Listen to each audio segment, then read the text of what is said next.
Welcome again to this marvelous venue. This is the R1 reactor hall where Sweden's first nuclear reactor was placed. Came online in 1954 and was taken off again in 1970. And we're here today for the speaker series on the nuclear revolution. So welcome. So the agenda for today, and you see we're lagging a little bit behind, but we have actually a lot of buffers, so hopefully it will be not as and late as it started. We start with a short welcome and a short introduction of the community, and then we are proud to present our first speaker, Daniel Westland. He's a nuclear power strategist at Vattenfall, and he will speak about the essential role of nuclear power in reaching the 2-degree target. And followed by our next speaker. We're really proud to have it here because his work is actually really interesting also for young students as us, showing that you can turn research into a real thing. It is Professor Janne Wallinius. He is CEO from LeadCold, and in the front can see him, and he will talk about his way and about his research and about, of course, LeadCold, the small-scale nuclear reactors. Finally, we're going to have a small discussion and a Q&A session, so please keep in mind if you have questions, keep them ready for the Q&A session afterwards. And finally, we'll end the event with a small get-together and, of course, with a little bit to eat and to drink. And I think there are going to be some really interesting conversations. Thank you. And now I introduce for the introduction of the community, Lukas Keller, who is the community manager Scandinavia. Thank you. Microphone is for that stream? Microphone is for that stream? Yes. Okay. So just for you to know why you don't hear anything else, the microphone is for the live stream. We unfortunately, from the technology side, did not manage to put the microphone also on the speakers in here. So this is that the people all around the world can hear us. Okay. Community. Community? Wat, waarvoor, huur? I hope that makes sense. That's approximately the end of my Swedish skills, so I hope you forgive me. What do we want, who are we, and what is this all about? Well, we are connected. We are connected in the knowledge that connecting education, business creation, and research is an essential part, and the synergies are enormous. We are connected in our mission to achieve a sustainable energy future, and we are connected in the knowledge that this goal is reachable. We are inspired by the positive small things that happen all around us all the time, the small changes that give us hope and make us move forward. We are inspired by each other. I mean, look around you. You're sitting in this room here with all these super smart people right next to you. Meet them, have a chat with them, get inspired. That's how new ideas spark. And we are European. Our more than 1,000 members are all over Europe distributed in these 8 locations. We are diverse. We have more than 70 nationalities in our community. And this is really the fruitful ground on which ideas grow. Ideas like LeadCold, for example.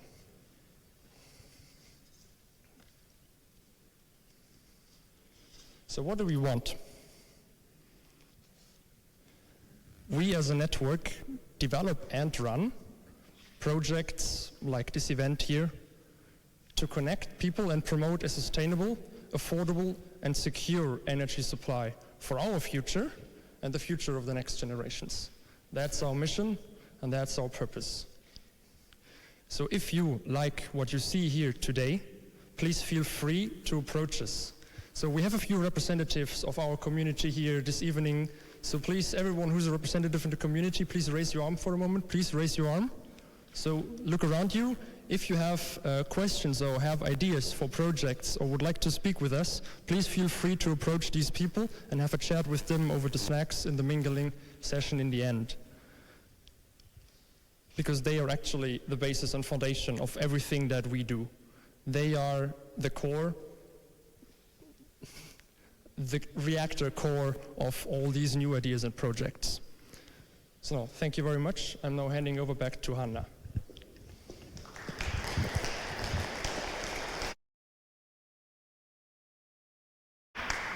All right, and now it's time for our speakers, which is what we've all been waiting for. Leona has already briefly introduced. Would you like to say more?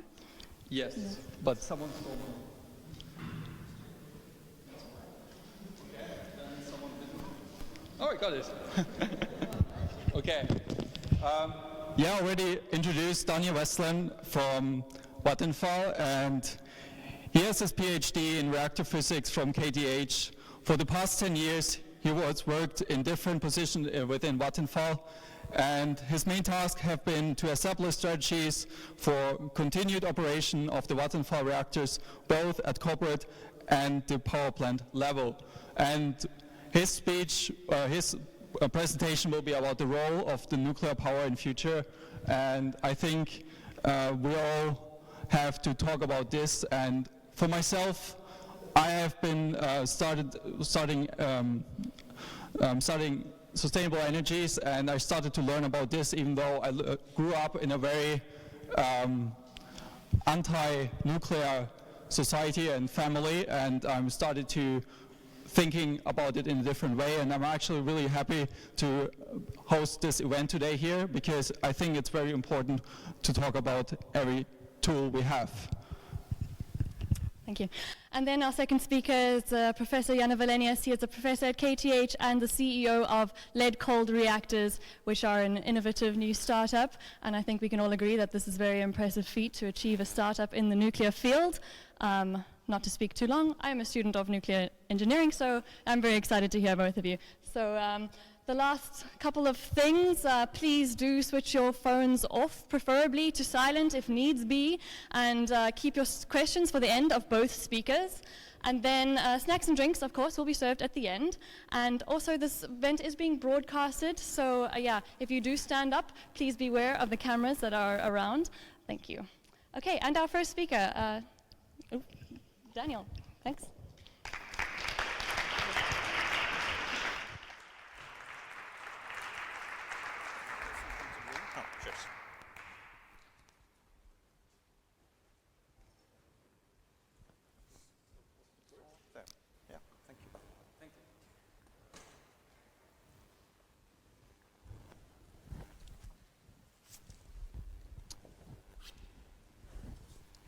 Good evening. Thanks for inviting me. I thought I'd tell you a few words on my view on nuclear power's role in addressing climate change. To me, this is the most important question of all. It's the most important issue that we have to address. And all of my work has been related to this, basically. People think that I work on promoting nuclear power or developing nuclear power or keeping nuclear power safe and operational and online. Some people even think that I work on making nuclear power efficient and economic for the owners. I always tell them that no, it's all about addressing climate change. That's the topic. And that's why I'm also interested in the development of cities and how we can travel to different places without destroying our planet. I do work for Vattenfall, but as you see, I used another set of slides. This is the presentation format used by Analysgruppen. I'm a member of this group since some 10 years ago.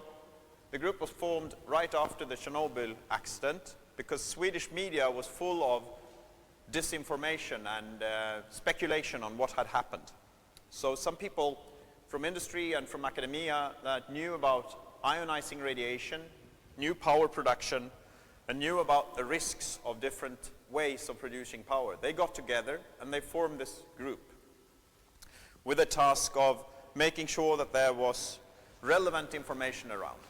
And I thought that this talk about climate change very much addresses the risk perspective of power production in a very broad sense. So let's see this as a presentation from Analysgruppen. So, on the 2-degree target, I'm pretty sure that most of you have a good idea of what's going on and what's the most recent news. The good news is that global emissions of CO2 seems to be leveling off. We do have a projection for 2016.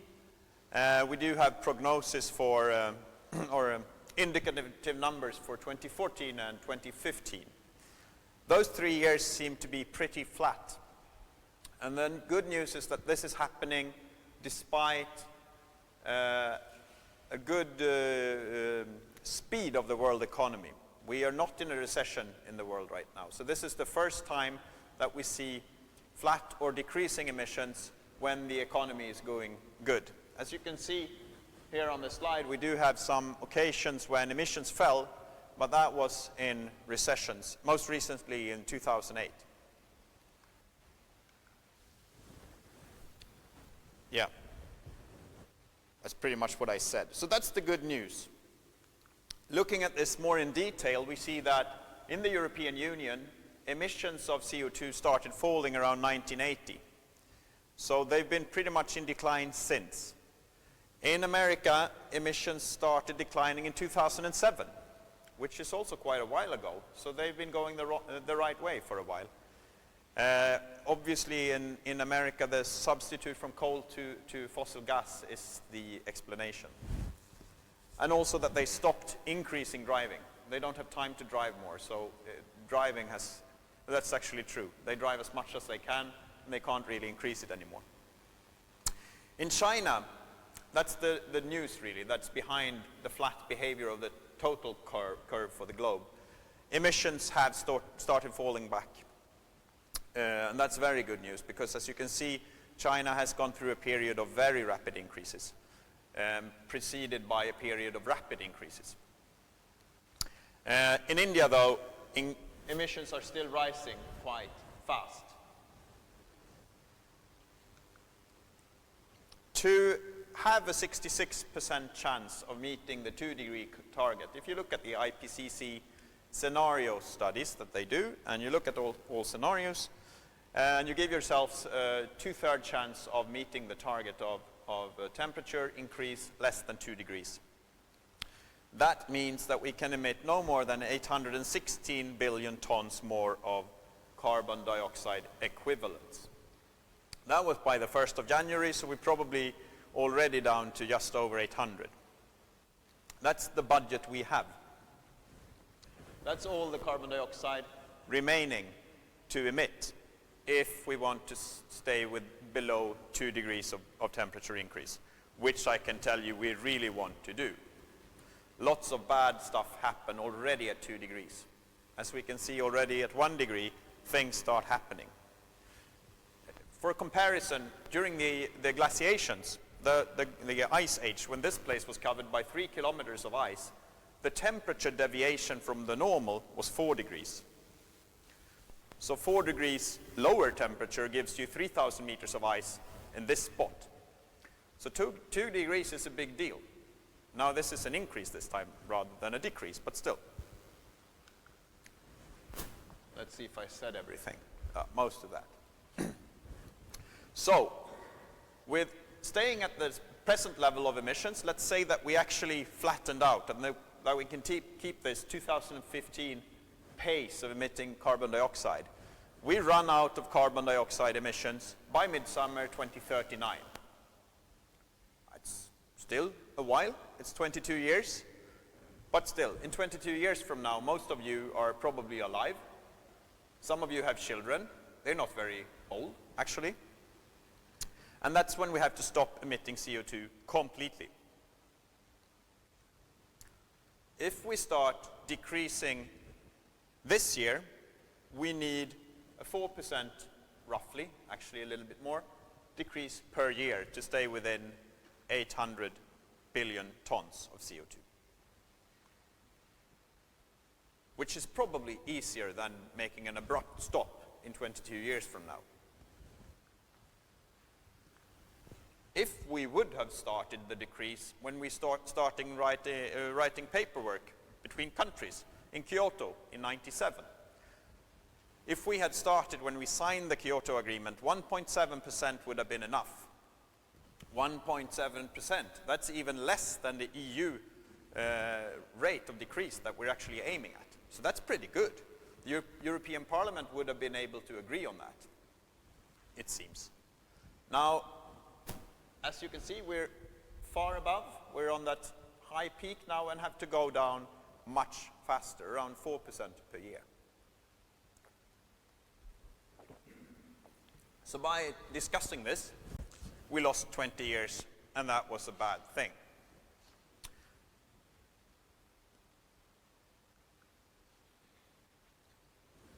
You see nothing, okay. So, the main message that gets across is that we should use wind and photovoltaics to solve this issue. And I pretty much agree. That's a very important tool. Today, 91% of global emissions of CO2 come from burning fossil fuels. The remaining 9% is from changing land use. We cut down forests, replacing them by something that's not forest, that's not mining coal. In 2015, we were using about 11.3 billion tons of oil equivalent.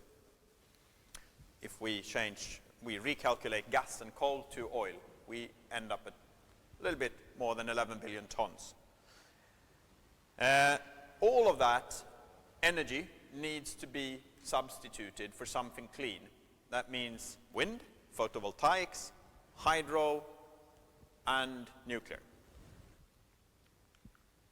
And biomass, to some extent. But remember that 9% of the problem we have comes from land use change. So we can't start taking more carbon out of the biosphere to put it in the atmosphere. If we use biomass, we have to put it back again in the biosphere pretty fast. Remember, we have 22 years, right? So we can't do anything now that will increase the carbon content of the atmosphere in the short term. So cutting down a tree, burning it, that carbon will come back into the biosphere, but it will take more than 22 years, right? So we have to be very careful about the biomass we use. Did you get that? Yeah, good. It felt a bit. Anyway, 1 kilogram of oil is 42 megajoules or joules of energy. That's a very important number to remember. Everyone studying energy has to know that number. For coal, it's slightly less, 36.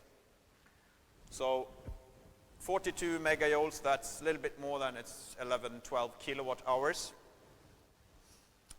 Actually, it's about 12, because I'm saying that 1 million tons of oil equivalent corresponds to 12 terawatt hours of electricity. If you just burn all the oil, that energy released, if you would use that to heat water, you could use 12 terawatt hours of electricity to heat the same amount of water.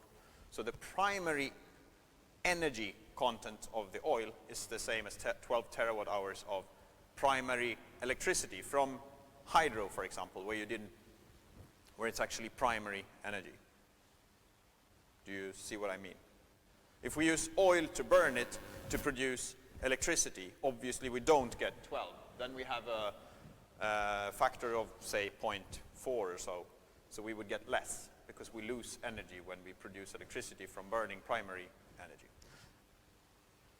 Now, since electricity is a much better form of energy than fossil fuels, I'm claiming that we can probably make this system run by primary electricity from wind, hydro, photovoltaics, and nuclear somewhere around 3 times more efficient than burning fossil fuels for producing the forms of energy that we would actually like heat or electricity or movement.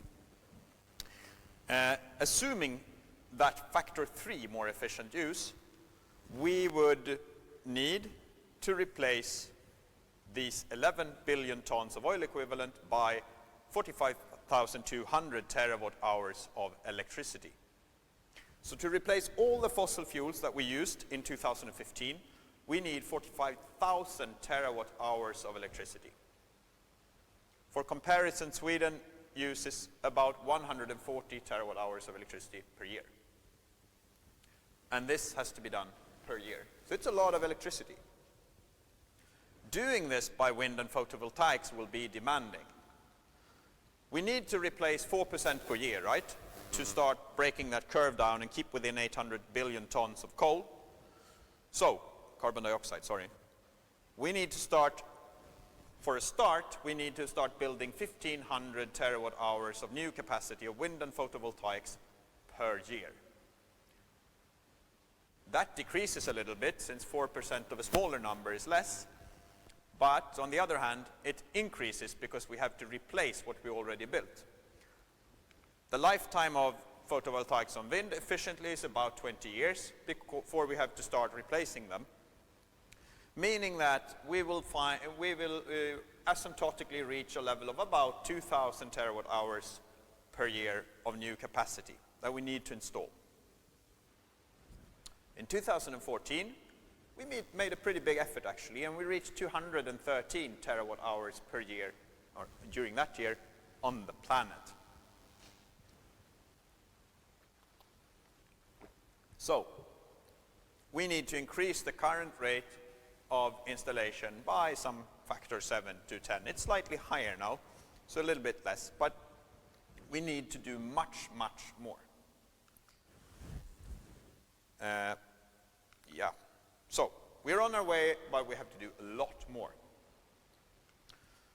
This is the historic introduction of solar and wind in the countries where we did a pretty good job.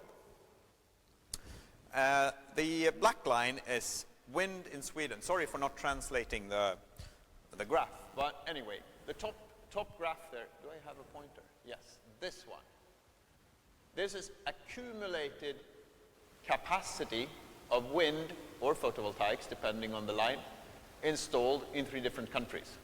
So the black line is wind power in Sweden during the 10 years when we were doing the best job. And that was actually the last 10 years. So this is wind 2006 to 2015. We actually we installed 1,600 kilowatt hours per capita, per year actually. We added that much production per person in Sweden in 10 years. So per year, that's about 160 kilowatt hours per year of production added, okay? Denmark, slightly less. Energiewende, well, they're doing pretty good. They're at bigger country, but still they're at, 1,200. So 120 kilowatt hours of capacity added per year. Now, let's add the nuclear programs to this graph. Top line there is the nuclear addition in Sweden between 77 and 86. That's when we built most of the Swedish nuclear power. In 10 years, we added not all the way to 700 per kilowatt hours per person per year, but almost, over 600. France managed to reach 450. Let's compare it to Energiewende again. That's this blue line. Energiewende is not even as fast as the nuclear introduction was in Germany. Nuclear in Germany is that one. Oh, well, I think it's that one. I think it's the top one. Anyway, Energiewende was doing about the same after 8 years here, but not really. So you know what kind of effort they put into Energiewende? And they didn't even pace up with the nuclear installations that Germany did, that were very, very modest as compared to France or Sweden that actually did something major. So, we're reaching less than 200 kilowatt hours per person per year for wind and photovoltaics, whereas nuclear power reached much higher than that. And the good news is that we still keep this pace Because if I would have added the Emirates, the projects in the Emirates, they would have been right about where France is. So they are doing this today at a very rapid pace. So the bad news is that this expansion of photovoltaics and wind is too slow. We're not making progress. With my assumption again of replacing 3 times of a need to replace 1/3 of the fossil fuels with electricity, this would be what would be happening with the current pace of wind and photovoltaics. That's how fast we would get rid of CO2. But we need to be here. This is 4%. So, I said all these things. So here is my plan for how we should do this. Let's decide this year that we pace up, sorry, where am I? This. Let's decide now that we pace up significantly both on wind, photovoltaics, and nuclear, all over the planet. So our assumption is going to be that in 12 years from now, we can, first we double the pace for wind and photovoltaics from this year on to 425-ish, 430. Then, in 12 years from now, we double it again to 850.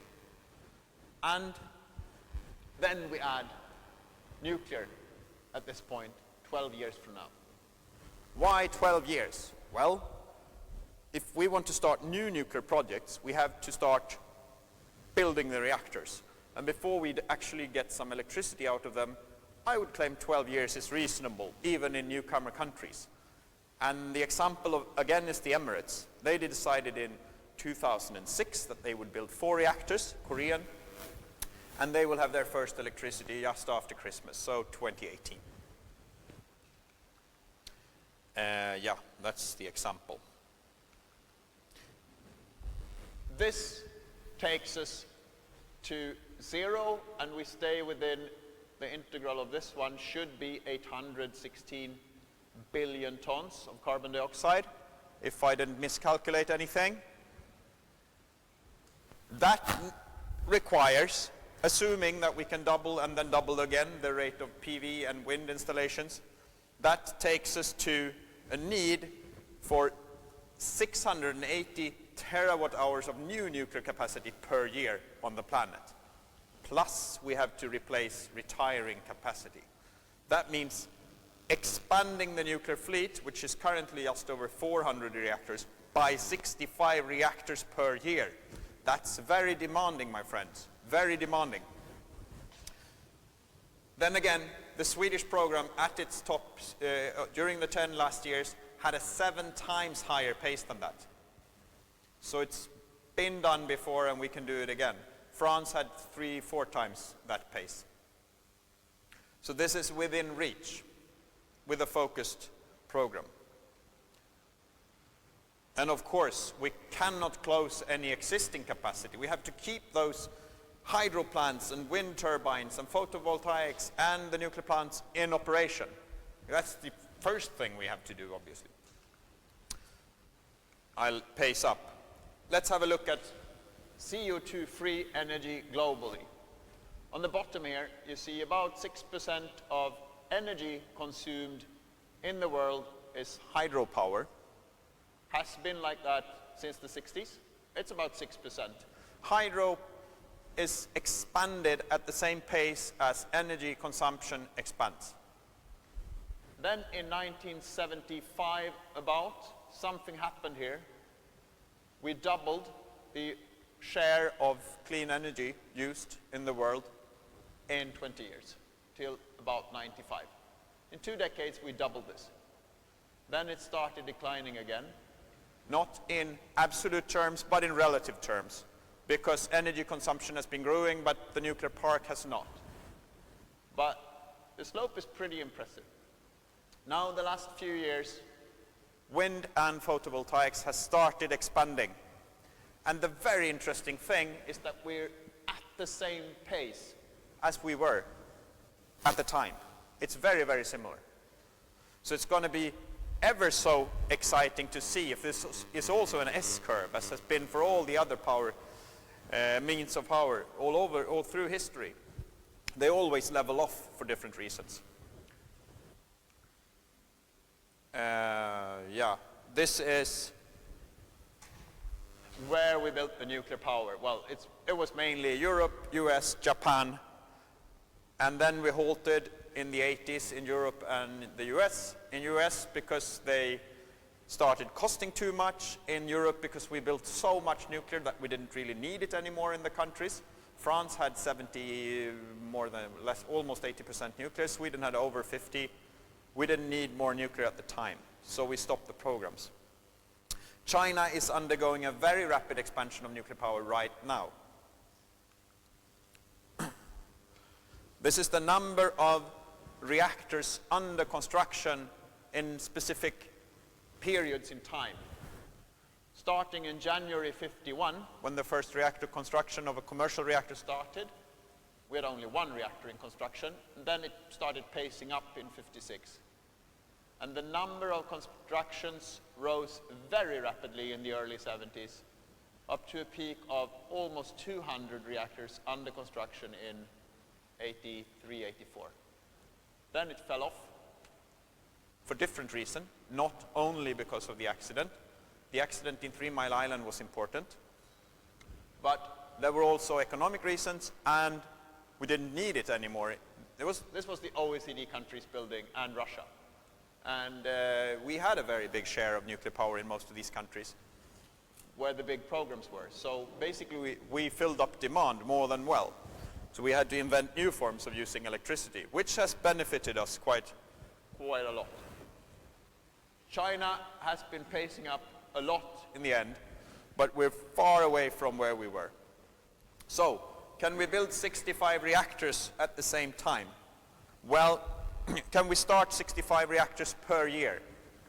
Well, building a reactor takes typically around 5 years, sometimes faster, sometimes slower, sometimes very much longer. So let's say 6 years then. 6 times 66, it's 390. So we need to double this pace. We need to double the amount of reactors under construction as compared to what we did when we had the most reactors under construction. Well, the world in 1983 was a very poor and underdeveloped place as compared to today. Okay, we were pretty good at forging stuff, and we were pretty good with manufacturing methods and pouring concrete. But then again, lots of stuff happened since 83.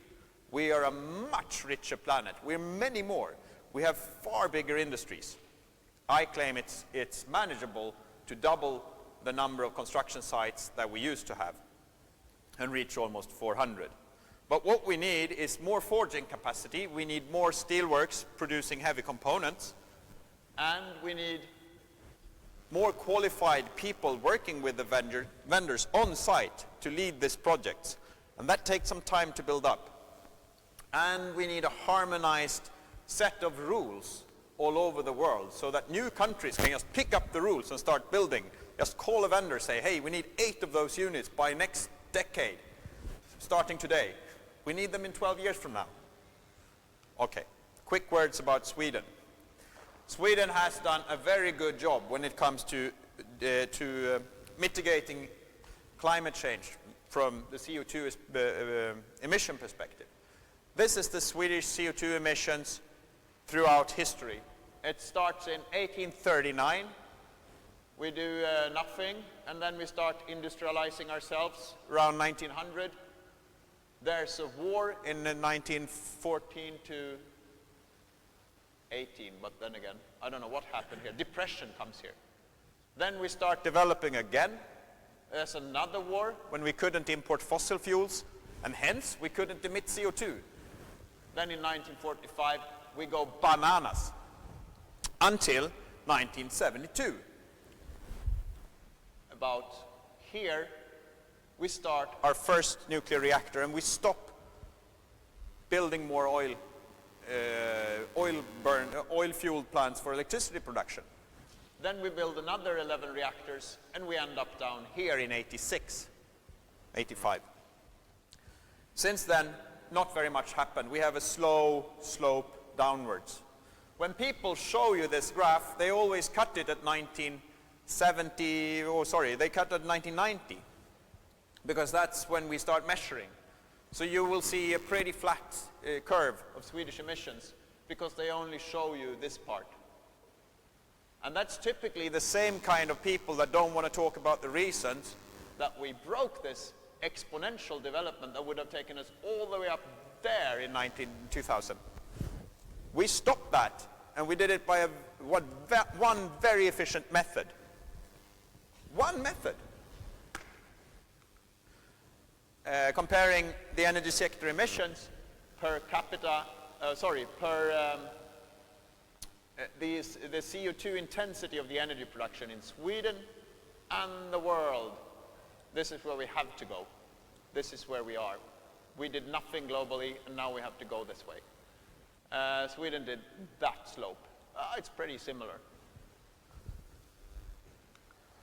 This is boring stuff. It's the Swedish electricity mix. The new stuff is that we have wind in the end. This is interesting, though. This is the last slide almost, I promise. This is a Swedish energy utilization over time. Since you can't read Swedish, all of you, this is fodder for animals. We stopped using that completely. It's not part of the energy mix anymore. This is food. We still use it, but not so much, because we used much more energy than we did back in 1800. And this is biomass. Back in 1800, we used lots of biomass, some food. The yellow part is nuclear power. Since electricity is so much more efficient than fossil fuels, introducing this led to a rapid drop in fossil fuels. Oil, which is pretty large as compared to the introduction here. Coal disappeared, basically. It was here, and it, well, disappeared. What's my message for this picture? Anyway, it doesn't have a message. It's just a view of how we use energy and where it comes from.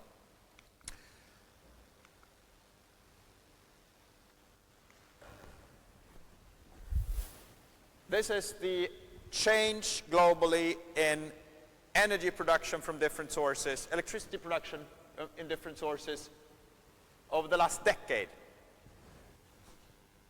Look at photovoltaics. It's also tidal and wave power, but that doesn't really contribute at all. So it's basically PV. It went, this is the increase per year. It's pretty good, actually. It's a dramatic development. Wind is also pretty good. So hydro is the biggest one, obviously, as always, among the non-emitting sources. Well, as nuclear has been pretty good some long time ago, but recent years. This is 2011 and 12 for nuclear power. The bad news is that we closed, during these 2 years, we closed more nuclear power in the world than we added photovoltaics in a decade. So all of this addition of photovoltaics, which everyone is so excited about, was lost again in those 2 years. We lost that the same amount of production in just 2 years. So bear in mind the orders of magnitude in this problem.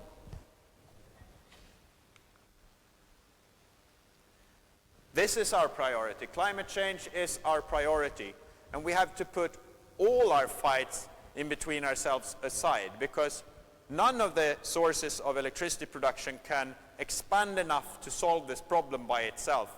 We need to use all the tools in the box. Thanks.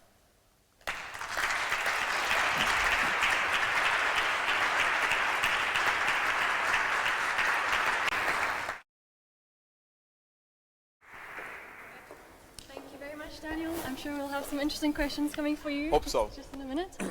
Next up, we have Jana Valenius, who will tell us about how we are going to solve these big problems, hopefully.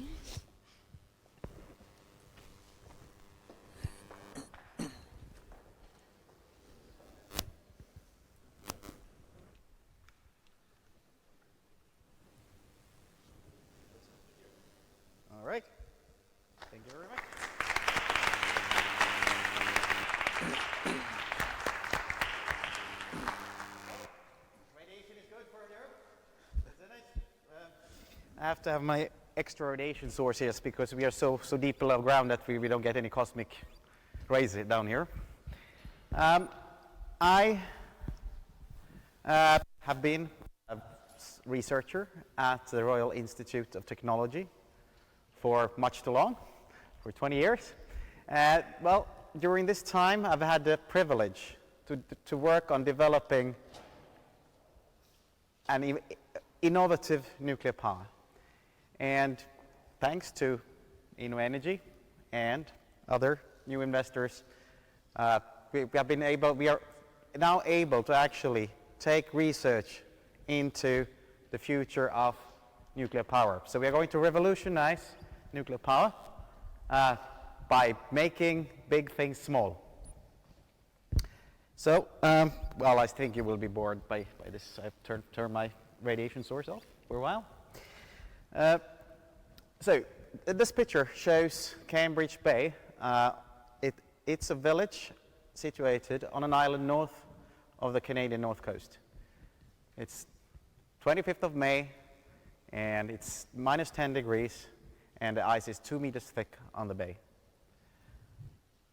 Let's see. Here, well, is the village, 1,600 persons.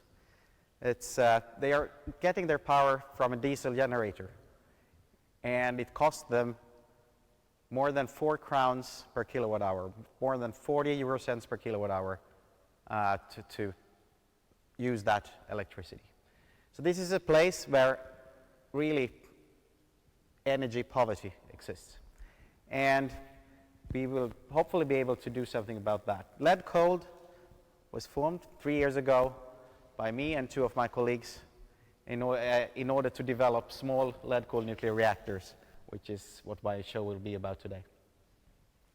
So first a few words about my background, and then I will speak about the R&D that we made at KTH in order to arrive at the situation when we could actually think of commercializing an innovation in this area, which is actually one of the more conservative industries on the planet. I will say a few words about the Canadian market and how our sealer reactor system will be able to meet the market demands that are there. We need to do some R&D to actually make it happen, but once we have that in place, we will be able to demonstrate the technology, and on the condition, of course, that we have an investment. And what is happening now, which hasn't been the case before, is that we see now actually private capital going in funding nuclear power, funding advanced nuclear power. This has not been the case before. So here I actually had intended to show you a movie of R1. Do we have the possibility to show that movie? Yes, unfortunately, does it have will it have audio? So this very room was the site of the first nuclear reactor in Sweden. And my academic grandfather was actually building the reactor and operating it for 20 years here, the first professor of reactor physics at KTH. So here you see actually the entrance where you came down today. So those times were of course highly exciting. You could build a nuclear reactor in the center of Stockholm. It would be that, so you came down with the same elevator today. Now this was in the 1950s. This is how the reactor looked like. It was standing there right behind where you're sitting right now. So, fantastic times, and we are going to revive those times.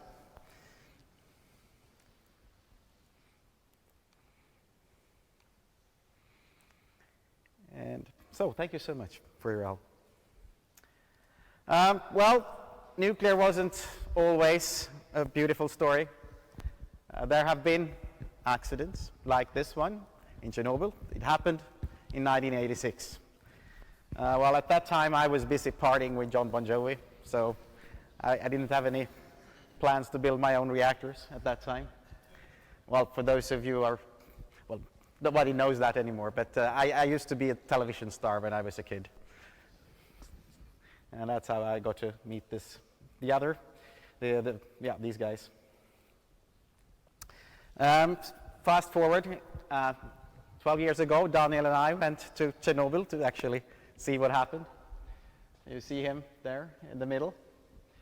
And it was of course, a very fascinating trip, and you learned a lot when being there. A few years later, I was actually privileged to visit the reactor that exploded. So I was inside the sarcophagus and in the control room here. And well, as you see, I'm still alive. So the radiation is okay if you know your limits. Now, so besides nuclear accidents, the nuclear waste has been considered to be an important issue for nuclear power because the spent nuclear fuel, the used nuclear fuel, has to be stored separate from the biosphere for 100,000 years. Sweden is well advanced in this work, and the Swedish waste repository is most likely going to be operating within 10 years from now. The long-lived nuclear waste, the highly active nuclear waste that actually remains radioactive for so long, mainly consists of plutonium and americium. So, well, you know that uranium is the usual fuel for nuclear reactors, but plutonium can actually be used as fuel too. And americium, which you may not have heard so much about, but which everybody actually has a few micrograms of in their homes, in your fire alarms, is actually equally toxic as plutonium is. Now, americium can be converted to, for instance, to fissile material, and therefore it can be used as fuel as well in a nuclear reactor.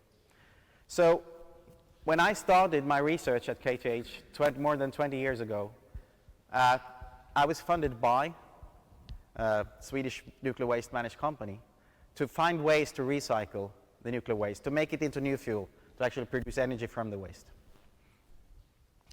And it turns out, with new, novel technology, with innovations, that you can recycle the waste. And if you do that indefinitely, you can reduce the amount of the residual waste that goes into storage by a factor of 100.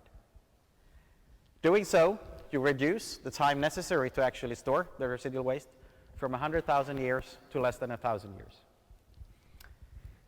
And if you are using so-called fast neutron reactors, reactors that use liquid metals or gas as coolant, you can actually also utilize the original uranium resource 100 times more efficiently. So all that is, of course, highly interesting.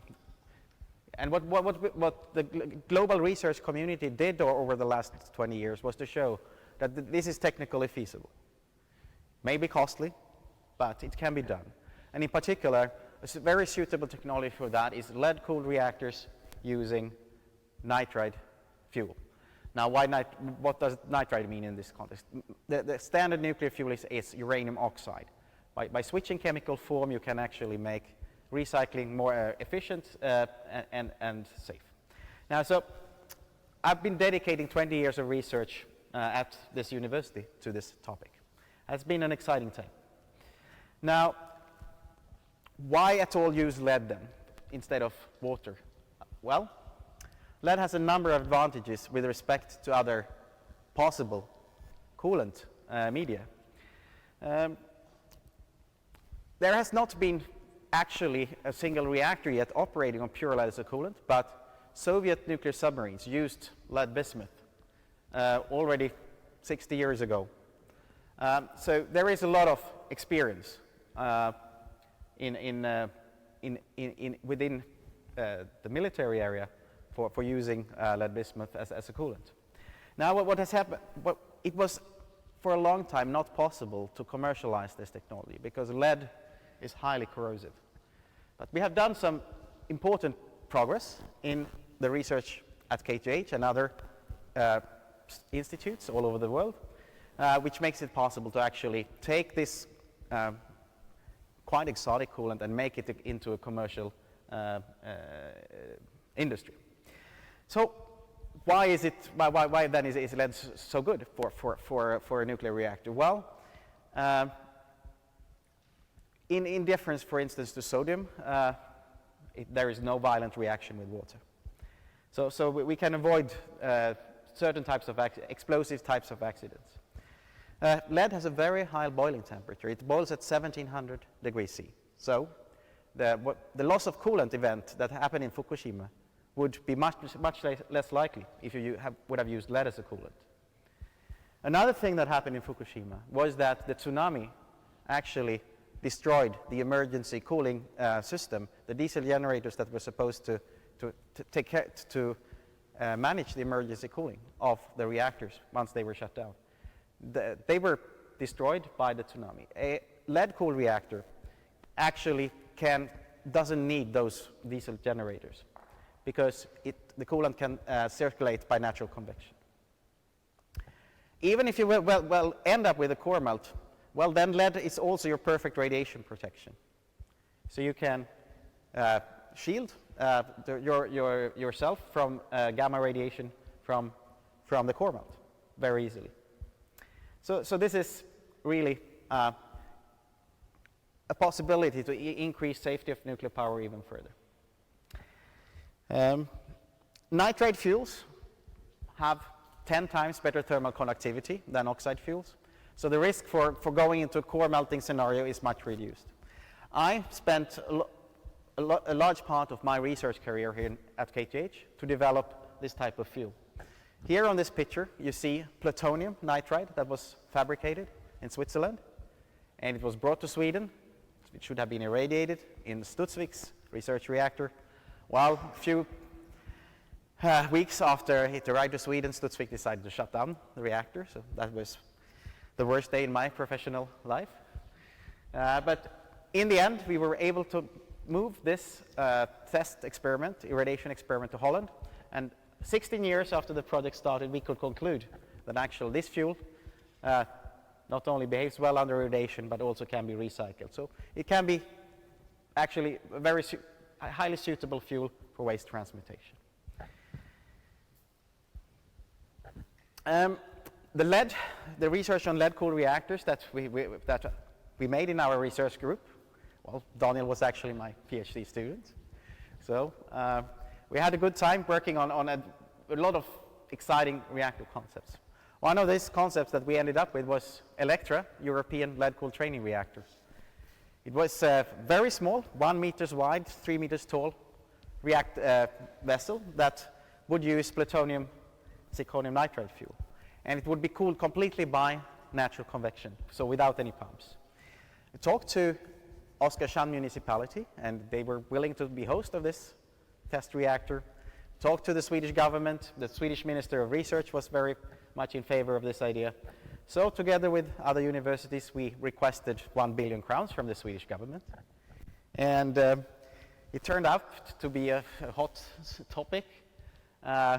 Even in the Swedish election debate, this reactor was discussed and used as a tool, used in the debate.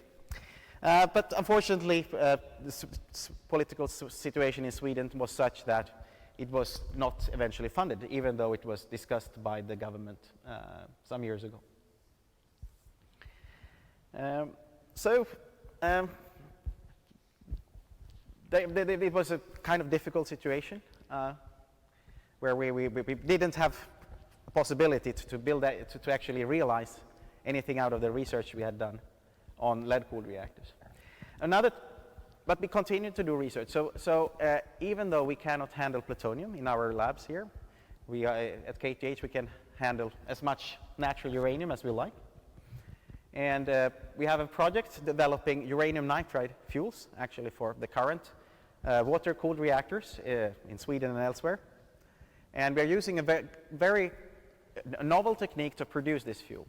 This technique is called spark plasma sintering. It's, let's say, the state of the art in material science. So when you produce a small fuel pellet, instead of just pressing it and then heat treating it in a furnace, here we also drive a strong current through the pellet when it's in the press. And that makes it possible to actually produce a 100% dense uranium nitride pellet in 3 minutes. And normally it would take you 4 hours to do it, and you will still have a lot of porosity there. So this fuel can actually find a potential application in water-cooled reactors. So we have done quite a lot of interesting research. However, I mean, hard work is not always rewarded.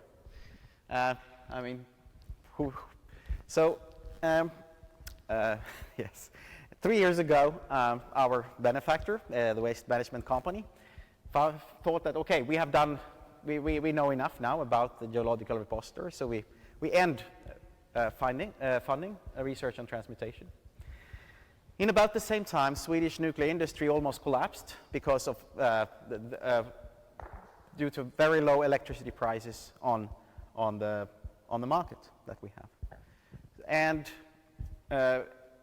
as unfortunates don't come alone, also we lost a lot of funding from the European Union and from the government of Sweden in the same time. So for a while we basically didn't have any money to do any more new research. So necessity is the mother of inventions, fortunately.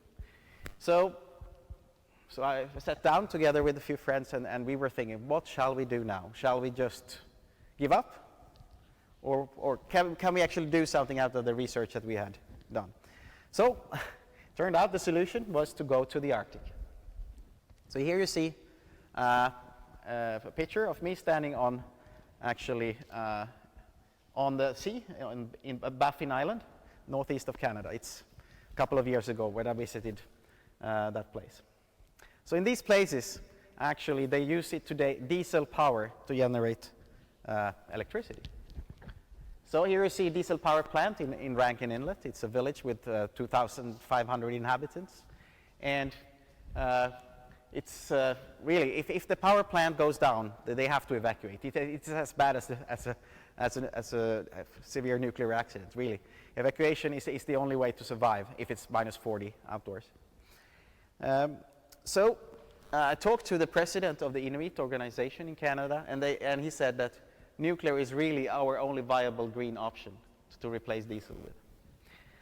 So they have a need for cheaper and cleaner energy because diesel is so expensive there that it limits, of course, all kinds of business opportunities. It has direct environmental effects. These diesel plants are located in the center of the communities. And of course, if the plant goes down, it's a big problem. The major industry in Arctic Canada is mining. You see here a diamond mine located 400 kilometers away from the nearest village. And they transport 9,000 trucks with diesel fuel on ice roads every year in January and February. And with the changing climate, these trucks are actually falling down through the ice more and more frequently. So there's a big cost for doing this. So the cost of diesel fuel is very high, and it's if they could change from diesel to another power source, there would be certainly opportunities for more mining industry in the Arctic Canada. So we were able to identify a niche market for small lead-cooled reactors. So we decided to call it SEALR, Swedish Advanced Lead-Cooled Reactor. SEALR also means seal hunter, which is a very honorable profession in these parts of the world. So it's a little bit opportunism here too.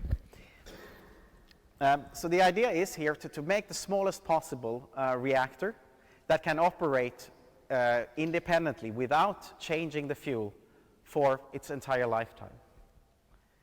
So the fuel here would be 20% enriched uranium dioxide fuel, which you can buy on the market today. The reactor would produce 3 megawatt of electricity when we put it into a small community. That's what they need. And then it would have a lifetime of 30 years. If you would operate it, if you put it in a mine, we would operate it at 10 megawatt, and the life of the reactor will be 10 years then, which is very compatible with the typical lifetime of a mine. And the size of the reactor is 3 meters wide and 6 meters tall. It's about the same size as the R1 reactor here that we had. And this size makes it actually possible to transport the vessel to the site. And why is that important with an airplane? And that is important because to these communities in the Canadian Arctic, there are no roads. You can go there by ship 2 months per summer and by airplane. So here is a nice picture of how the fuel assemblies and the pumps and the steam generators may look like if you take them out of the reactor. Well, for reactor aficionados, some of you are here, I know. This is a so-called core map, so it's not well visible, but here in the center you have 19 nuclear fuel assemblies. That's all what you need, 2.5 tons of fuel to power a village with 3,000 persons for 30 years. And then we have some control rods outside of the fuel and other things here around. One particular problem with using lead as a coolant instead of water is that everything floats. Lead is very high density. So if you drop a tool, a hammer, it will float, and it's easy to pick up. But on the other hand, you cannot drop shutdown rods by gravity because they will just float. So we have to find a shutdown rod material that's actually more dense than lead. And in this case, we're thinking about using a tungsten boride instead of boron carbide for this purpose.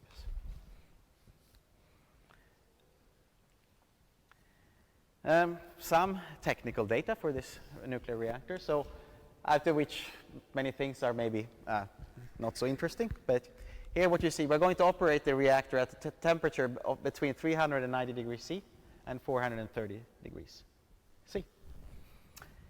Right. Now, I mentioned that the reason for why lead-cooled reactors have not been used for commercial power production is that it's very corrosive.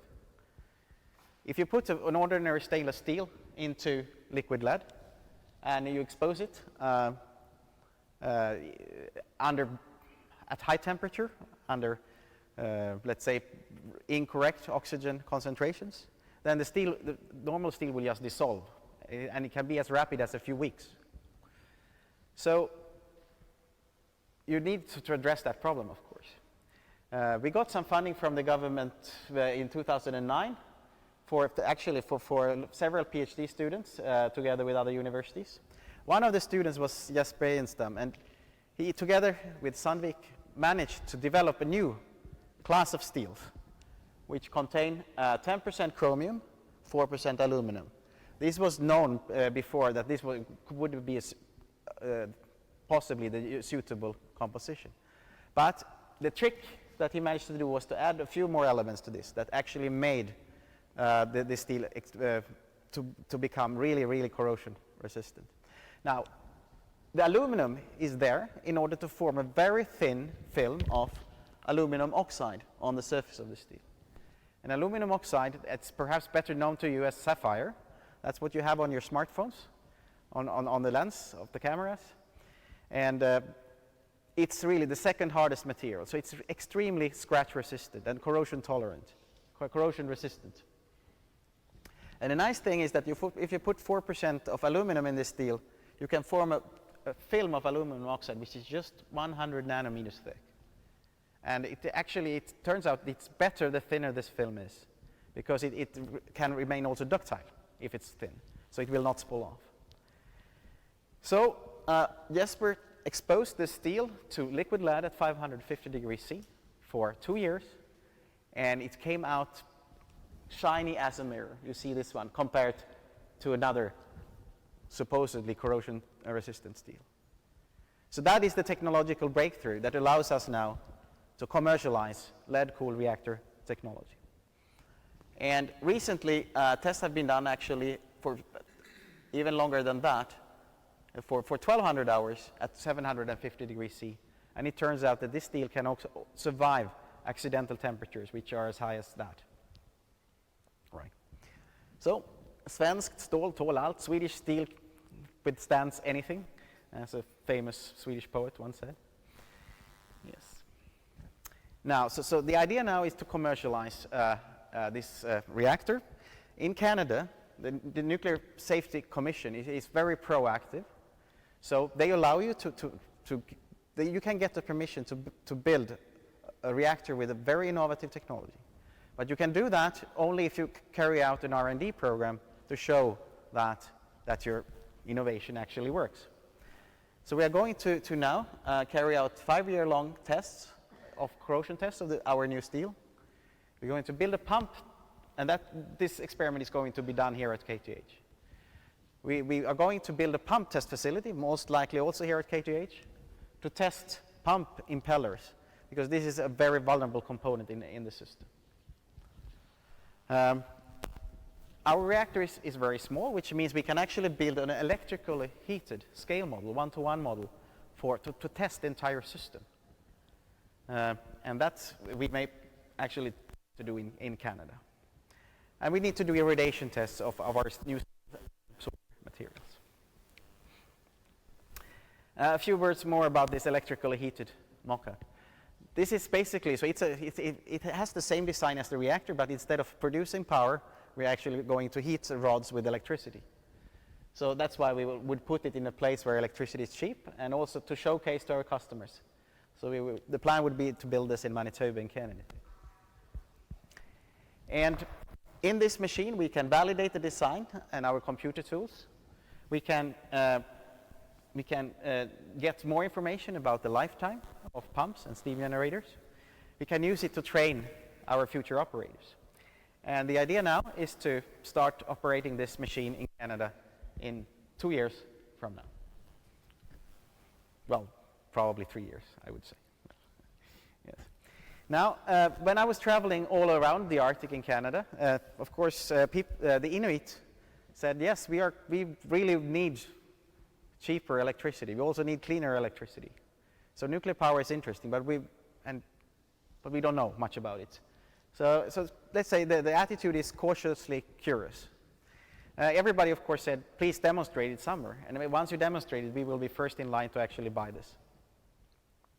So we need to build a demo unit, and the idea is to do that on an existing nuclear research site in Canada. And in this demo plant, we should also be able to replace fuel elements, whereas in the commercial plants, we will never replace the fuel.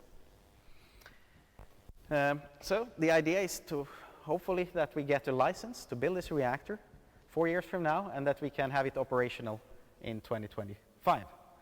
So it's a bit more ambitious or quicker than the 12-year period that Daniel spoke about for large reactors.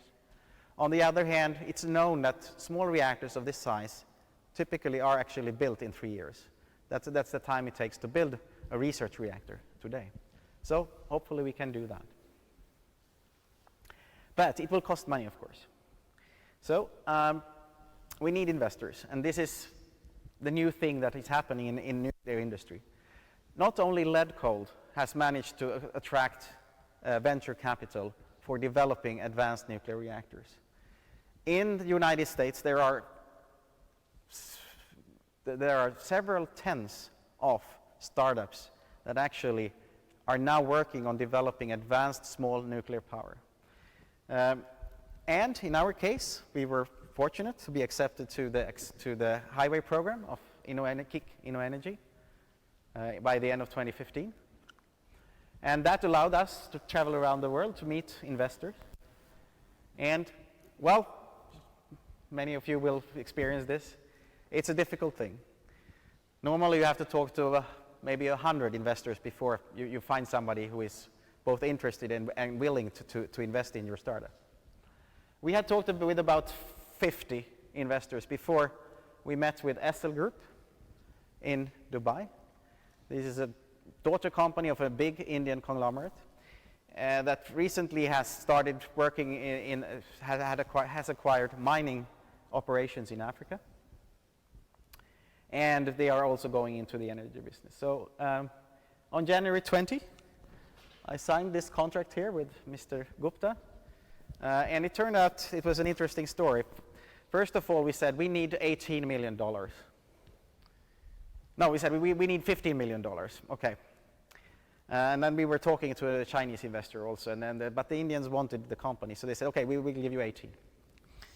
And we said, okay, then we will sell our company to you for $18 million. Now,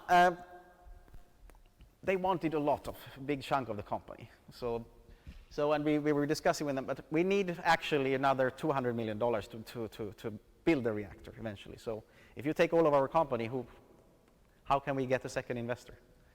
And then Mr. Gupta said, well, I'm sorry, I didn't tell you. I'm going to give you those 200 million as well. Well, he's a man of stories.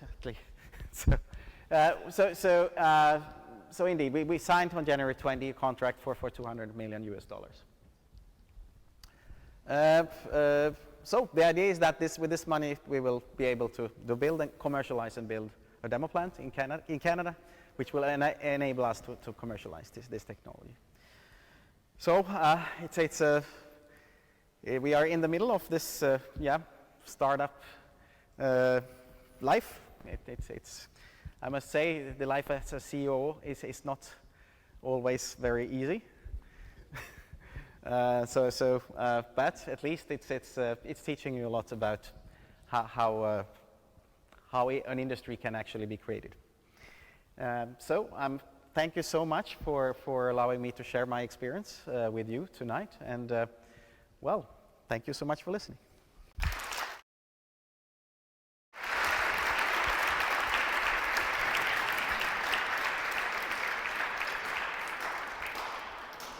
Thank you very much, Jana. We would now like to open up the floor for questions. If anyone's got questions, and Daniel, could you join us on stage, please, to either of our speakers tonight, and I'll bring you the microphone and, ask away. Any questions? There's one on the right.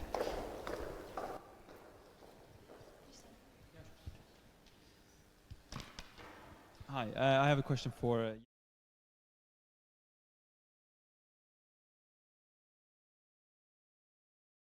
So your question is about recycling of the spent fuel, about the waste, or in the reactor also, the whole process of using fuel. So what you can do is you take your used nuclear fuel rod from one of our existing nuclear power plants, and you can dissolve that in nitric acid. That's what you do in a reprocessing plant in France. This is done in France on an industrial level. Then you can actually recover plutonium, americium, and you can extract those elements that actually are possible to make fuel out of.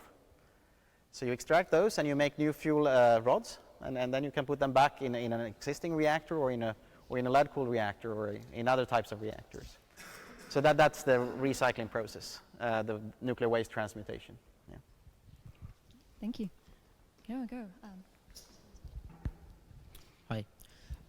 My question is, what happens with the reactor after it works for 30 years? How do you recycle it afterwards? Okay, so the question is about how do we recycle a reactor? Yes.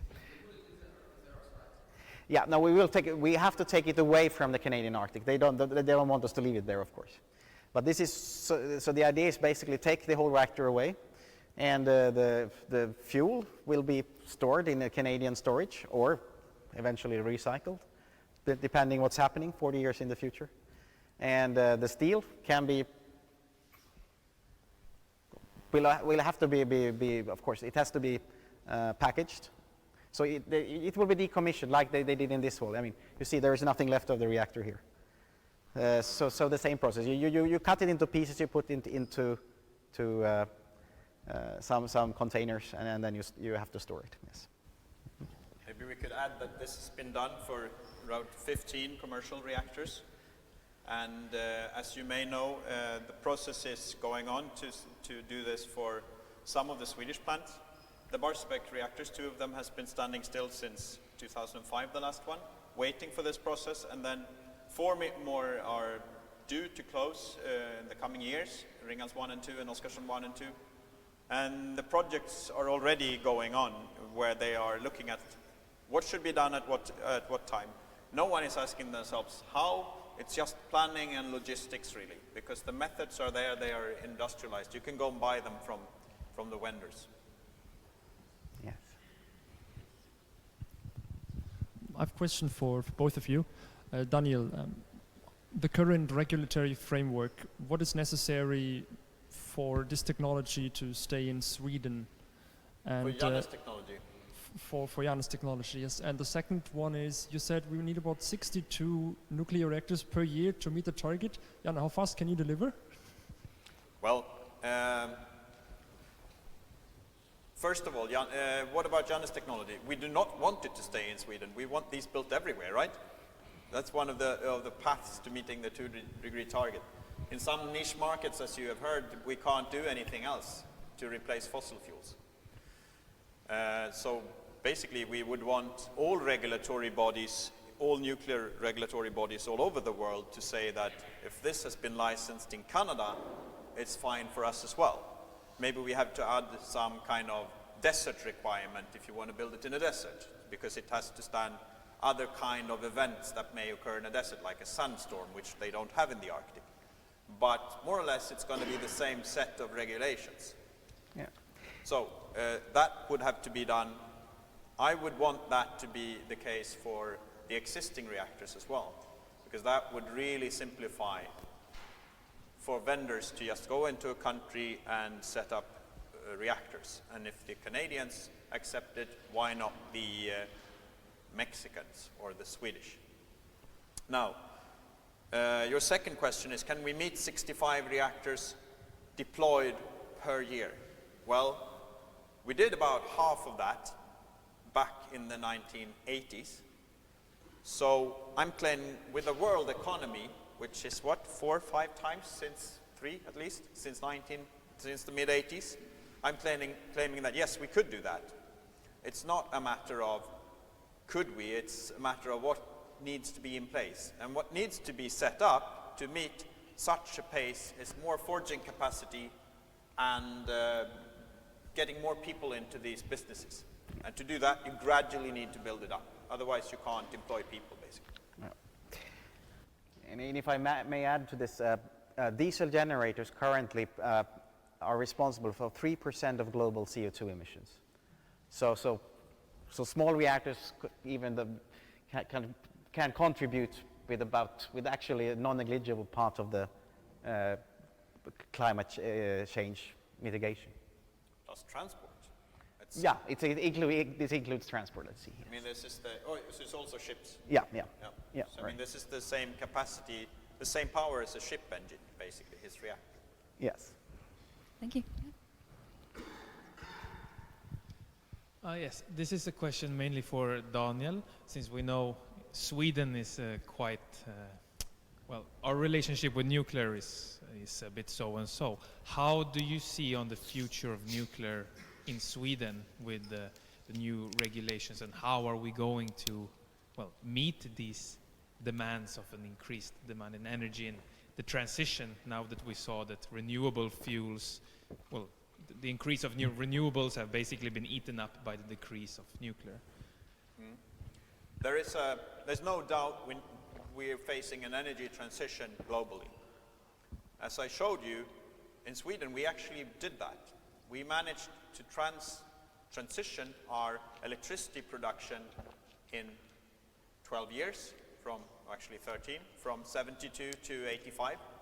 We replaced all fossil fuels in electricity productions in those years, while expanding electricity production at the same time, which meant that we could electrify a large part of industry and replace fossil fuels in industrial processes as well. Something similar has to be done now at a global level. The funny thing with the Swedish political debate is that we are discussing an energy transition in this country as well, which has nothing to do with the climate issue.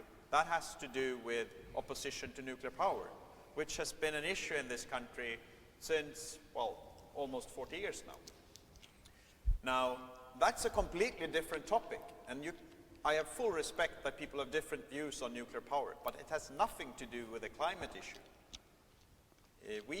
And my point here really is that we have to prioritize the climate at this point, because we already lost 20 years. In 97, we may still be in a position we could have a debate on how to do this. Now it's not a matter of how to do it. It's a matter of deploying everything we have at maximum pace. And it's still going to be demanding to meet 2 degrees, which is a bad situation. 2 degrees is not good. Thank you. Thank you. I have a question for Daniel. You came from the nuclear industry, giving a full perspective on climate change. How long time will it take when someone from the environmental movement will come in and make the same conclusion as you did on the nuclear power? So the question was, in case you didn't hear it, me coming from a nuclear utility, or a utility operating nuclear power plants, giving this overall perspective on the energy system and climate change. Would someone from the green movement come and how long time will it take before someone from the green movement does the same?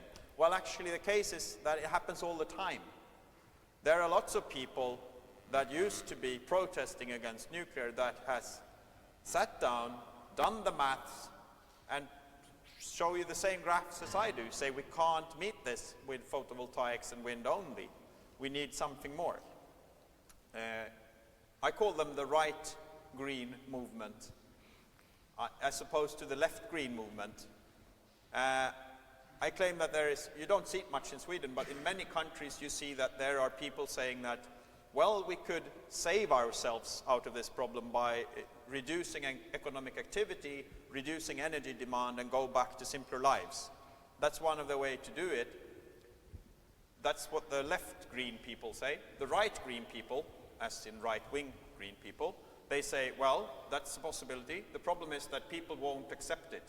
They would rather ruin the planet than give up their car or big house or warm clothes in the winter or whatever. So they say, to save the planet, we have to have economic development while going to sustainable society at the same time. In the Anglo-Saxon countries, they call themselves the eco-modernists. And the difference between these two, in the end, what it all sums down to, is the view on energy. Is cheap energy a good thing, or is cheap energy a bad thing? That's the divisor. And there are lots of people very worried about the planet, saying that we want to save the planet, we want a sustainable society, we want grandchildren to grow up, but cheap electricity and cheap energy is a good thing.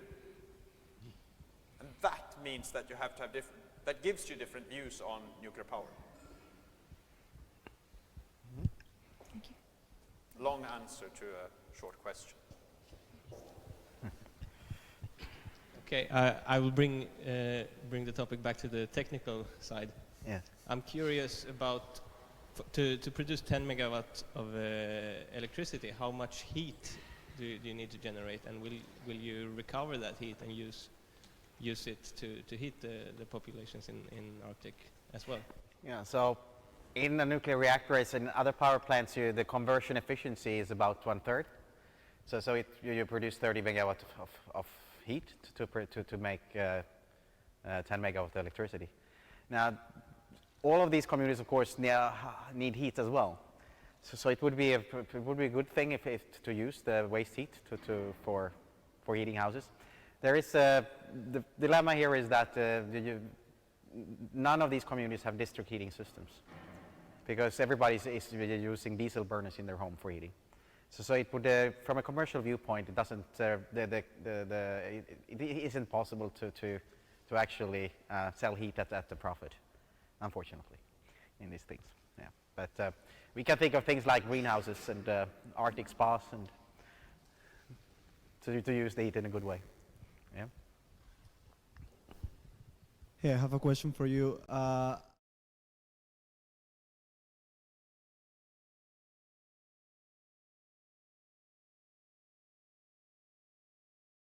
Year.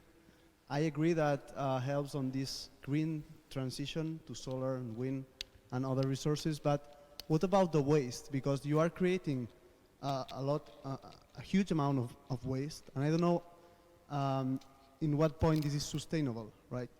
Because you're producing green energy at some point, but also all this amount of waste. So it's not a silly question at all. It's a very good question. What I'm suggesting is an expansion of quite a lot, actually. We would build 680 terawatt hours per year for 20 plus years. That's a lot of nuclear capacity. That would be 5-6 times what we have now. So anyway, what about the waste streams? It's going to be much bigger. First of all, Hans Blix, you know Hans Blix, right? He used to be Director General of IEA and a Swedish politician. Now he's just living a few hundred meters away from here, so you see him all the time. Anyway, he once said that nuclear waste, the waste, is the biggest benefit of nuclear power. That's one of the top pros of nuclear power. And what he meant was that the nuclear industry is the only industry that can explain where their waste went.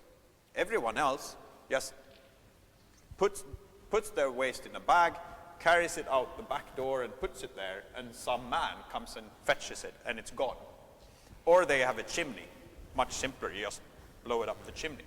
Now the nuclear industry actually kept track of its waste, and we have it contained and we have it controlled. So we actually know where it is.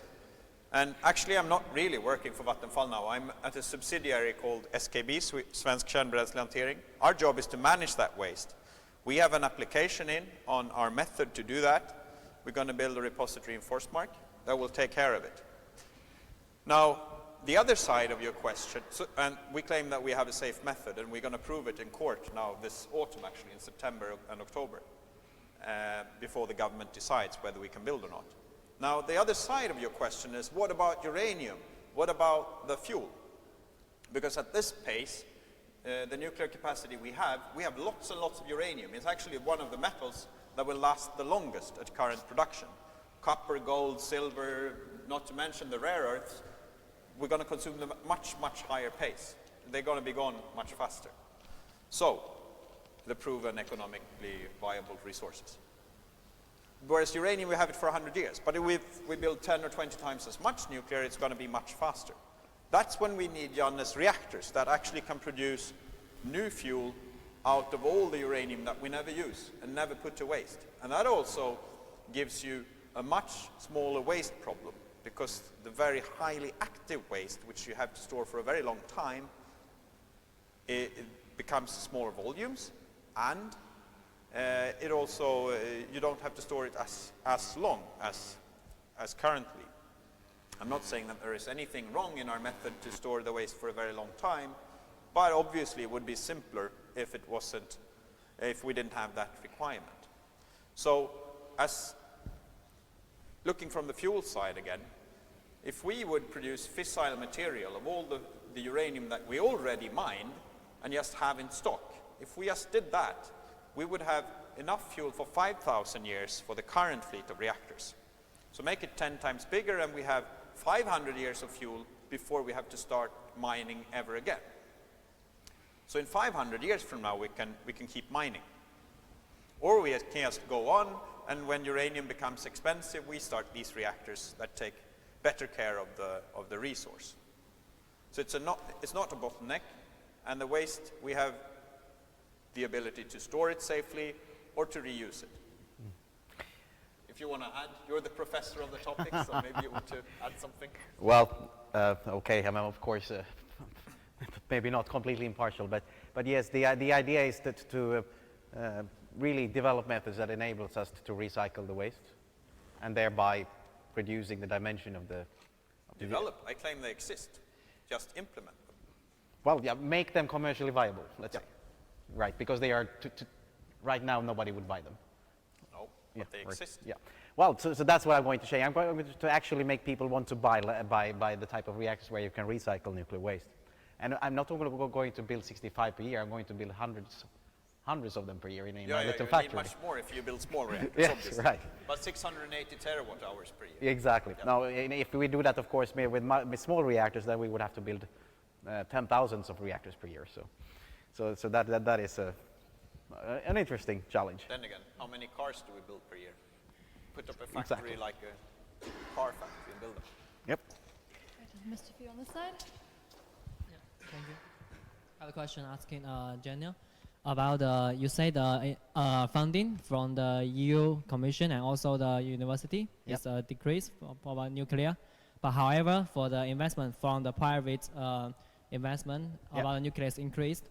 For me it's very interesting because what's the reason behind this? One is decreased and one is increased.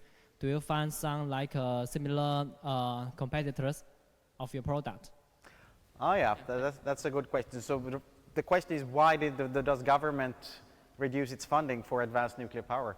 Well, I mean, typically, if you try to develop a something new, a new technology, and you get initially initially quite good government funding. So there was reasonably good government funding for developing Generation 4 reactors for a period of about 15-20 years. Now, what was found was that in order to demonstrate Generation 4 reactor technology on a large scale, a government would have to put in, billions of euros. So the French project to build a demonstration Generation 4 reactor would cost something like 6 billion euro. It was realized this was too big an investment in most countries. Sweden couldn't afford even 1 billion Swedish crowns to do that. So the huge investment in novel nuclear technology made it was realized that this was too large money, and the outcome was uncertain. So after 20 years, basically, there is almost in the Western Europe and in the United States, there is no more government funding basically for developing Generation 4 reactors. In Russia and China, it's different. There's a lot of money still for that. Now, what happened then was the perspective changed, and a lot of people like my colleagues in the US, for instance, researchers, realized that if you develop small reactors instead, and the cost for actually trying this technology is much lower. For instance, we are going to sell our reactors for 100 million Canadian dollars, 700 million Swedish crowns. That type of investment actually is possible for private investors to support and carry. And so it has been a shift of paradigm here, where instead of focusing on large government-funded research projects to demonstrate Generation 4 reactor technology, what happened was that now we have very small reactor projects, which cost less than 10% of the large reactors to actually test and demonstrate. And that makes it interesting for also private investors to go into go and fund these projects. Yeah. I would like to add something actually, because if you go back a little bit to the mid-80s, the big governments in the OECD countries were very worried about your fuels issue, that we would have problems with the uranium supply. Because light water reactors, they consume a lot of uranium, since you use just a small part of it and you put it to storage. Now, that was a worry, because in all OECD countries, until about 1985, energy demand was growing exponentially. So projections for now were in the sky somewhere. And the only way to meet that, it wasn't possible with fossil fuels, because we knew the coal even wouldn't be enough. So we needed something else. And the only thing we knew was reactors. But there was not enough uranium. So most of the big governments, Germany, France, US, Russia, Japan, Korea came in later, China later, had huge programs on developing reactors that could use fuel more efficiently. And there were prototypes in France, in Germany, in Russia there still are, big reactors doing this job. And the reason I would claim that they stopped the programs was it was both political, because of the accidents in TMI and Chernobyl, but most of all, it was because the energy demand stopped increasing exponentially. It leveled off. Sweden was one of the first countries where it actually leveled off in 85, and it's been flat at 150 terawatt hours, and then electricity demand even shrank a bit to 140 roughly now. Then a few years later, that happened in most countries. Even in the US, it stopped increasing. In China and India, or China just leveled off actually. In India, it's still increasing. But the mindset of everyone in the world was that energy is going to go to the sky because we thought it was associated to economic growth. Without growth in energy, no economic growth. So people were very interested in this, and they poured enormous resources into these programs. Just as you told us, they're expensive, but that wasn't an issue at all, because we thought we knew that this was connected to the economic activity of the country. So no one could afford to lag behind.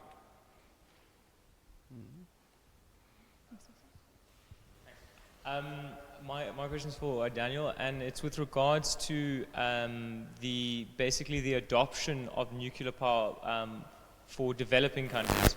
And so far we've been looking specifically at India and China, and I think during your speech the message came across how the nuclear technology obviously needs to play a fundamental role in the transition towards the sustainable energies. But from what's currently happening in, I suppose, a lot of the current situations, is that the affordability and of nuclear power for developing countries is extremely, or it's obviously very expensive, especially the initial investment. And the projects in solar and wind are taking off a lot faster because of the affordability. What can the nuclear industry do to sort of shift or realign how these technologies are installed or adopted by developing countries? I think you have to make a distinction between economic risk and cost. The economic risk for a nuclear project is high because building a 1,000 megawatt or even bigger reactor costs you billions of euros. So the risk you take if something goes wrong, if you have an inexperienced project organization and you mess up, it can become increasingly expensive. And those are large sums even for government. Whereas cost, once you get it on time and budget, it's not very high. Sure, then again, there are niches for all applications, obviously. Having said that, looking at the big developing countries, if you can still use the term, I don't think so, China and India, both have ambitious nuclear programs. If you look at a country like Indonesia, they're very interested in nuclear power. South Africa, big country, they have had nuclear power for many years now. Brazil has had it for many years. These countries are used to nuclear power and could easily expand it. But your question is really, what could the industry do to reduce costs? Well, when we built the reactors in the 70s and the 80s, nuclear industry was dependent on quality that didn't exist anywhere else. Not even the what's it called? The aviation industry had the same standards. Oil industry was far behind back in the 70s. We were the only ones that required these quality standards. Now, since then, everyone else picked up. But the Western nuclear industry, we're still stuck in our way of thinking around quality and quality control. Lots of standards which give really good quality for the petroleum industry and for aviation industry have developed since. What we need to do is to take a step back and have a look at all these people and say, hey, look at the petroleum industry. They got better stuff than we do now. And you don't have to pour liquid metal into a form anymore. You can 3D print stuff, which is equally good. But our set of regulation and standards and rules forbids us to do that. So we go to the manufacturers and say, you have to pour metal into a form and then forge this for us, because that's the way we do it in the nuclear industry. And they say, but hey, that's technology from the 50s. It was good then, but it's not good anymore. Well, we say, but that's the way we do it. It's nuclear style. It gives us 10 times more expensive stuff than the petroleum industry gets, and we don't get the same quality, actually. So what we need to do is to learn from others that were behind us in the 70s, but now they passed us, and start using their standards and start using harmonized standards all over the world for the same product. If it's acceptable in China, maybe it should be acceptable in India and in Egypt and even in Sweden. Chinese nuclear industry is pretty good because it's a prestige business for them. They really look forward to starting to export their reactors, so they cannot afford to mess up with the quality. I don't know if I really answered, but it's a big question. What can we do to reduce costs? Well, go small, that's one way. Reduce the risks. Costs are higher, but risks are far smaller.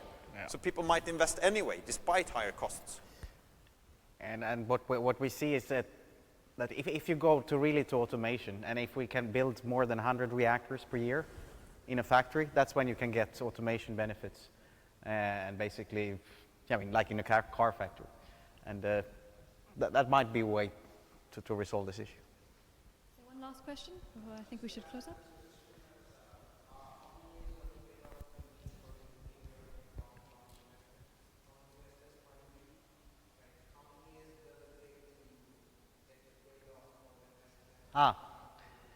So what is the payback time? Yeah. Payback time depends on your project cost. It depends on your return on investment requirement. If I am a bank and you come to me and say, hey, I want to build a nuclear power plant, I sit down and I look at your risk profile. I say, there's a certain risk that we won't get our money back, so I will charge you a higher interest rate than I would charge you if you buy an apartment in Stockholm, which is a pretty safe investment. So if you buy an apartment, you can borrow money for 1.5%. If you say, I want to build a reactor, I will say, well, you don't look like a reactor builder to me, so I want 8%. If the bank says 5%, it's much lower. It also depends on the electricity price, obviously. So there are all these components that go into it depends on the cost of labor in your country, it depends on how long construction takes, because when you start pouring concrete, it starts costing you a lot. You have 1,000 people or 2,000 people on site for a big reactor, and they want salary every month to pay for their house and their children's food and stuff. All of that costs you money, and if you have a construction time which is 4 years or 7 years, it takes the interest you have to pay to me as a bank during construction is a very important part of your cost for the project. So the answer is, it depends. In some places, it doesn't pay back, and then people don't build reactors. In some places, they get return on their money pretty fast, and people do build reactors there. Thank you. And one last round of applause for our speakers.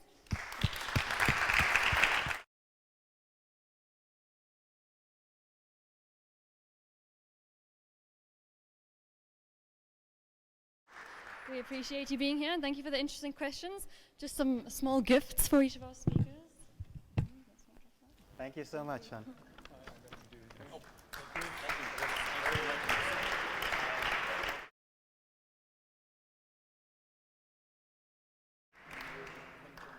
Yeah, we'll stay around. All right, just one small little thing more. Please, you can take a seat. We'd like to invite Lucas up one more time, just to conclude. So, that's not the beginning, and it's certainly not the end. Community does many things. We're trying to work on many angles to see what's impactful, what's valuable, and what should be done. This is one setup, Speaker Series. We're trying to have it on a regular interval. Some other things that are coming up is, for example, the Gotland project. We are visiting Gotland Smart Grid. We have a nice portfolio of local activities there. It's a 3.5 days trip in total, if I'm not wrong, and it's taking off in 1 month. And there's still some seats left, so if you're interested, sign up. It's going to be very interesting. The second thing is we have on a recurring basis business case challenges. The last one was about 3 weeks ago, with a InnoEnergy supported startup here in Stockholm. So if one of you is interested and has an idea or a company you would like to do a business case challenge with, we're always open to be approached and develop new concepts, for example, in this business case challenge, collaboratively with you, together with our community. And last but not least, to stay tuned and updated, we have the community platform, community.innoenergy.com. community.innoenergy.com. Feel free to have a look there. There will be always the latest updates and news from our community across all the locations. Thank you very much. That is for me. And a big round of applause for our two main organizers, Leon and Tana.